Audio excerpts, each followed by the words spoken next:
The complexity of humanity is as prominent now as it was 300 years ago. We will never see the end of war.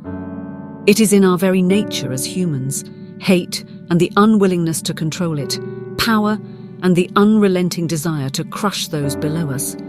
We are by no means better than the so-called primitive alien life outside of this city. Nothing is as simple as one would want. Nothing is without reason, past or prejudice. Remember that and you'll see beneath the surface of all that exists in this infinite universe.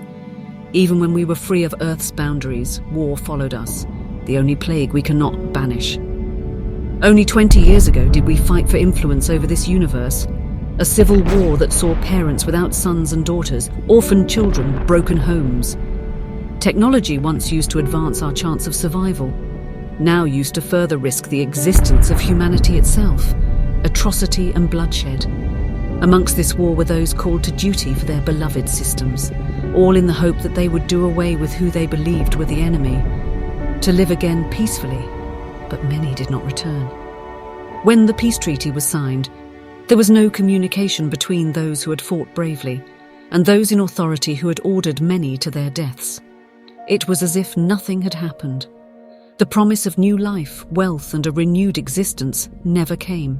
Thousands were left without homes and without families they had once kissed goodbye. Due to the vastness of the war, many casualties were never found. Their remains still scattered on forgotten planets, their equipment, ships, all the same. Rusting, now inhabited by outer-world creatures, the skeletons of humanity's failings turning to dust, lost to time. Mercenaries suffered the same, never to receive payment for the suffering they had seen, for the lives they had taken. Contracts once liable fell worthless. Now without loved ones, shelter or wealth, many veterans of the war began to band together. Armed with weapons and armor from their previous endeavor, they began to attack military outposts all throughout the settled systems, stealing advanced weapons and ships, and holding ransom military officials. With the United Colonies refusing to negotiate with criminals, these officials were left for dead at the hands of these rebels. As these fighters gained success, some ex-soldiers, now miners, so-called dusties, contracted by the United Colonies, would set sail to join these small bands of men and women, risking life as a fugitive rather than face the daily dangers of the mines. They soon became known as pirates, embodying emblems from tales of old earthly seafaring cutthroats. The news of these rebellious raiders grew, success followed by success and in time capturing an entire system.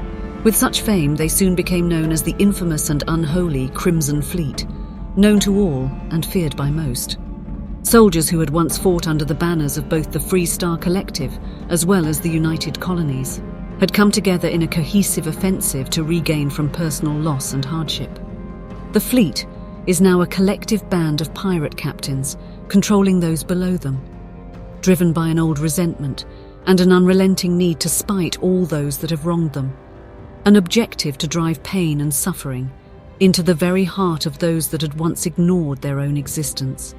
From what was the founding plan to heal a failed promise, these pirate captains are now stricken with hunger for deeper power, their desires now an empty void of greed, numb to reasoning and resistant to appeasement. These pirates make money in any and every way possible, falling far below the line of morality and coming short with the addictions provided by the more unethical cities of the systems. The Crimson Fleet had risen from the distrust and disloyal actions of their past wartime governors. Because of this, they openly enforce the ultimate penalty for treachery within their ranks. Those who try to leave the pact or those who deceive them pay the ultimate price, hunted down like prey. Families and loved ones burn from homes. And if you think you can simply delve into their code of conduct, to first-handedly test their brutal perseverance, to glimpse beneath their layers, you as well risk the consequence of curiosity, risking the wrath of their retribution, risking to be removed from the face of this existential existence forevermore.